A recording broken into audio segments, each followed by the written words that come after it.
Olá, meu nome é Lucas, este é o Diário de Leitura e neste vídeo eu venho comentar a respeito da minha leitura de Um Tambor Diferente do William Melvin Kelley. O William Melvin Kelley nasceu em Nova York em 1937 e publicou esse livro aqui quando tinha apenas 24 anos, em 1962. Esse livro hoje é visto pelas novas gerações como um verdadeiro clássico. Um clássico que, no entanto, acabou ficando esquecido. O William Melvin Kelley teve uma trajetória de vida muito particular. Ele chegou a ir para Harvard, começou a estudar lá, a se dar muito bem, porém, por vicissitudes de sua vida particular, ele precisou abandonar a faculdade. Depois, ele saiu dos Estados Unidos e foi morar em Paris. De Paris ele foi para a Jamaica e depois, por fim, de volta para os Estados Unidos. Nesse meio tempo ele continuou escrevendo, ele continuou se dedicando à literatura, a outros romances dele. Só que o William Melvin Kelley não conseguiu, apesar de continuar escrevendo, ficar sob os holofotes, ser lido por muita gente e manter esse livro como uma leitura constante entre os norte-americanos. O William tem uma particularidade porque ele e a sua esposa se converteram ao judaísmo. Em determinado momento de suas vidas, eles se aproximaram das escrituras, começaram a se aproximar justamente sob esse viés judaico e adotaram algumas tradições judaicas, mas tudo por conta própria. Eles nunca chegaram a fazer uma inserção formal nessa religião, nunca chegaram a frequentar uma sinagoga ou coisa do tipo. Pois então, do que fala esse livro que eu considero tão potente, tão magnético e que vale a pena você ler? Esse livro vai contar a história de um rapaz chamado Tucker Caliban. Tucker Caliban é um moço negro que vive num estado do sul dos Estados Unidos, trabalhando para uma família importante daquela região, daquela cidadezinha, para a qual historicamente a sua família trabalhou. Desde o tempo em que eles eram escravizados, passando pelo momento da libertação, quando eles passaram a ser trabalhadores empregados, até os dias atuais, ali por volta de meados do século XX, quando o Tucker Caliban continua como empregado daquela família. O Tucker sempre foi alguém muito responsável, muito trabalhador, muito bem visto pela comunidade, muito sério também, muito fechado. Enfim, alguém que, como empregado daquela família, funcionava muito bem, porque obedecia ordens, cumpria o que lhe mandavam fazer, fazia tudo direito, então por que reclamar de alguém assim?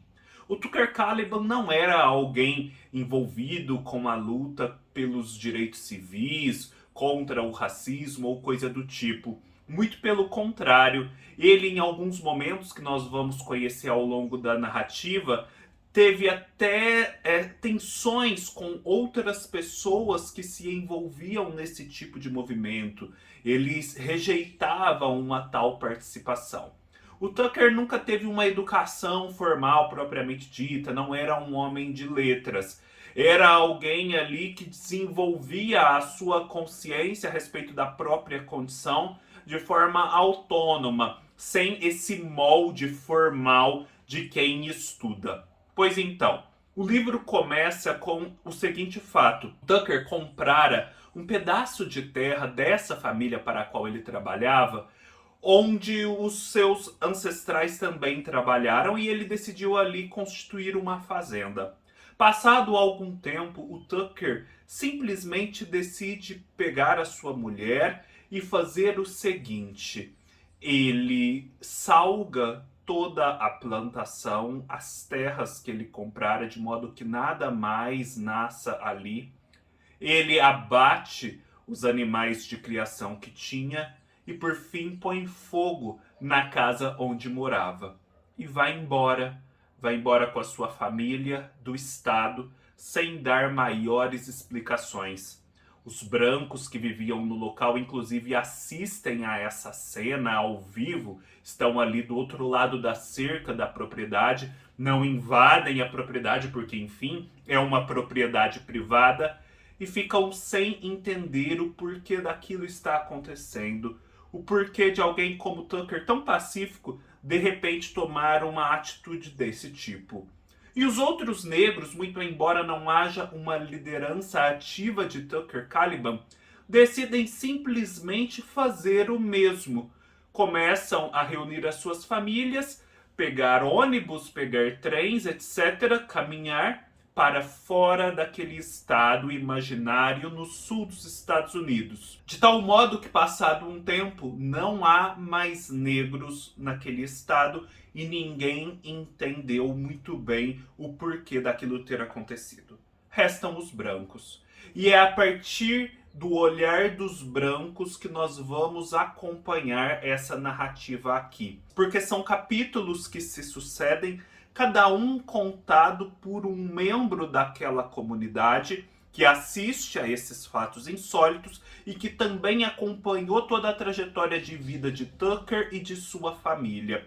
Nós vamos ouvir aqui relatos principalmente da família para a qual o Tucker trabalhava, com quem ele conviveu mais proximamente, do patriarca, da matriarca, dos dois filhos. Nós vamos ouvir relatos de um senhor mais velho que não anda e que fica ali num ponto privilegiado da cidade observando o que acontece. Nós vamos ouvir relatos de um senhor, um homem que vive mais longe e que naquele dia está ali e acompanha os fatos. E ele também tem um filho e esse filho acaba se envolvendo com isso de algum modo.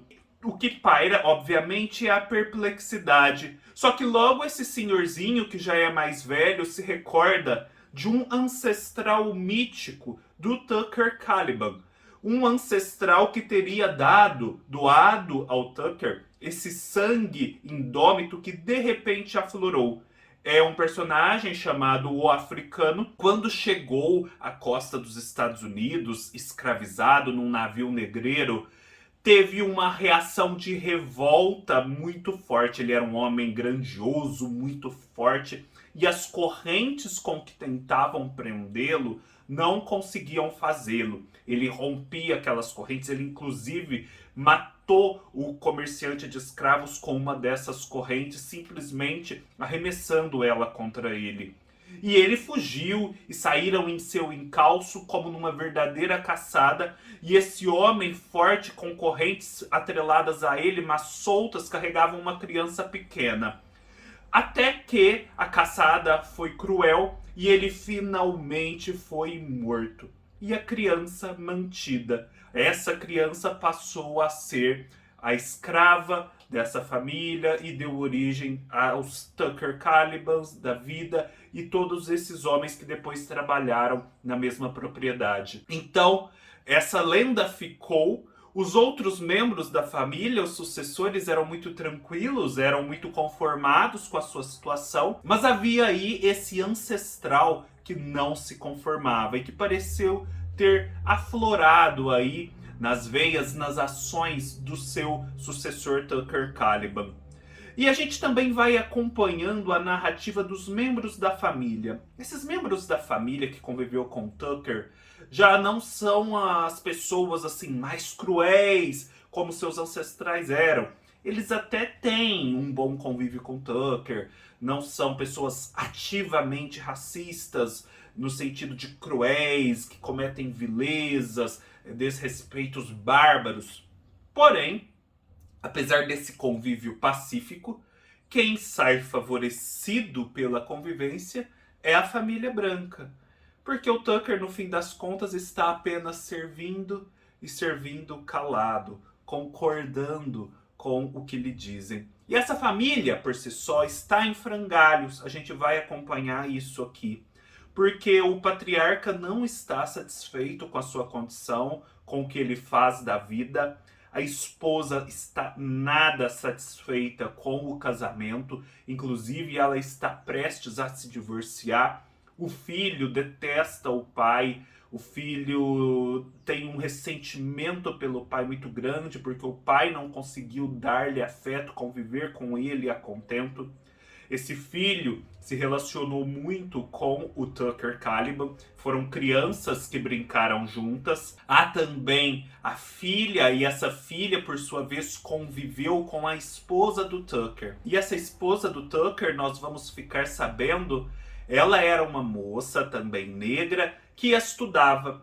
Diferentemente do Tucker, ela tinha uma educação formal. Ela foi para uma universidade para negros, que existia na época lá da segregação, e ali ela desenvolveu seus estudos, mas ela precisava de dinheiro para continuar. Então ela trancou a faculdade e foi trabalhar para essa família como empregada também.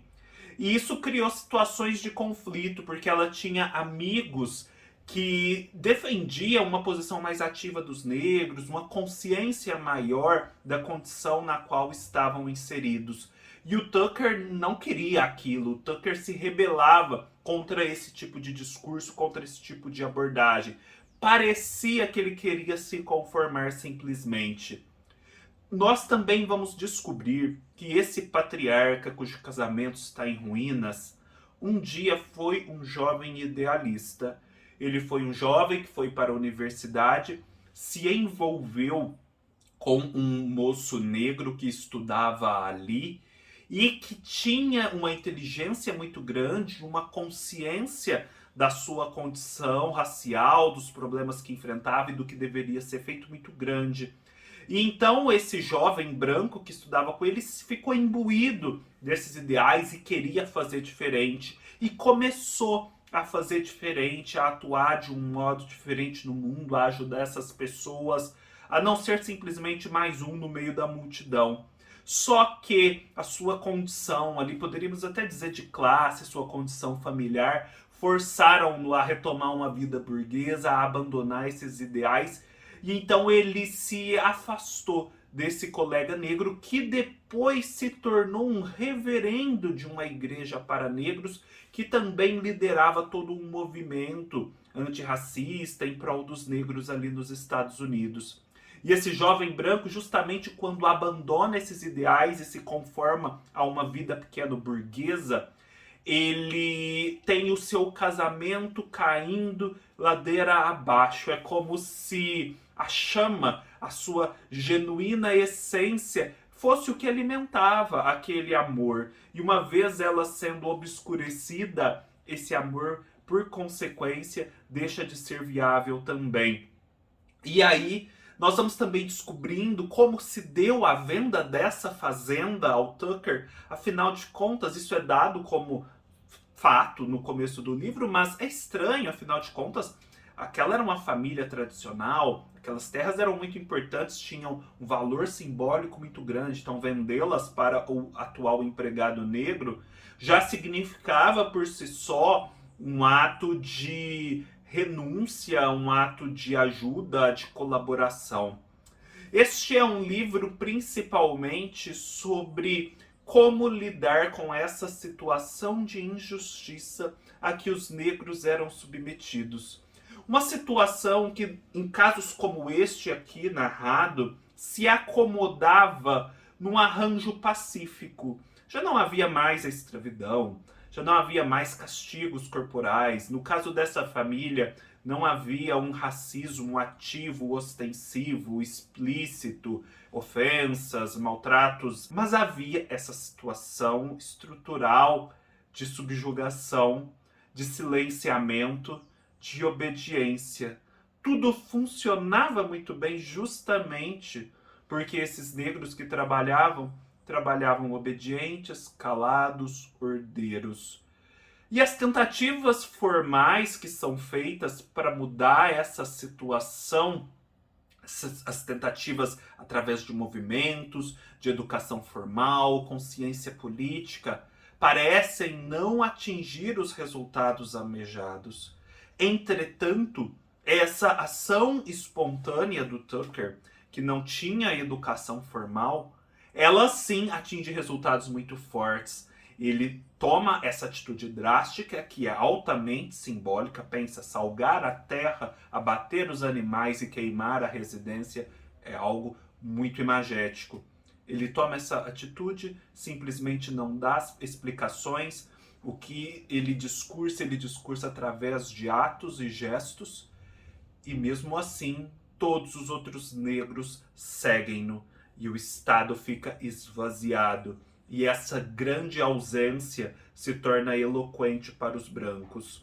É um livro muito magnético, porque ele vai esmiuçando os relacionamentos entre essas pessoas, entre as pessoas dessa família, os hábitos, as hesitações, os pequenos dramas humanos. Então ele não é só um livro sobre condição racial, mas um livro sobre a humanidade, sobre as vicissitudes humanas dos negros e dos brancos daquele período e dessa situação aqui do livro. E de como isso, de um modo ou de outro, se relaciona com o tema maior do racismo, da diferença de classes, da diferença entre camadas sociais, de como essa diferença estruturante vai articulando todos os dramas humanos. É um livro muito sutil, é um livro que não é explícito no seu discurso sociológico, digamos assim, político, muito pelo contrário, ele é uma grande história, uma história magnética, que tem um clima de suspense, porque você quer ir descobrindo o que de fato aconteceu. Ela é construída aí sob essas várias perspectivas, mas você não se perde nessas várias perspectivas. De um certo modo, monta um quebra-cabeça, mas em nenhum momento fica perdido. Não é um livro que faz experimentalismos formais, desafiadores demais, como, por exemplo, O Som e a Fúria do Faulkner, em que há as várias perspectivas, mas o leitor às vezes fica perdido. Aqui não. E é magnético, eu só posso dizer isso. Eu fiquei muito preso a essa narrativa, fui até o final e saí satisfeito da experiência. Espero que vocês também possam ter a chance de conhecer este livro tão grande e tão poderoso. Se gostaram do vídeo, deem um like, deixem seus comentários, se inscrevam no canal e até mais.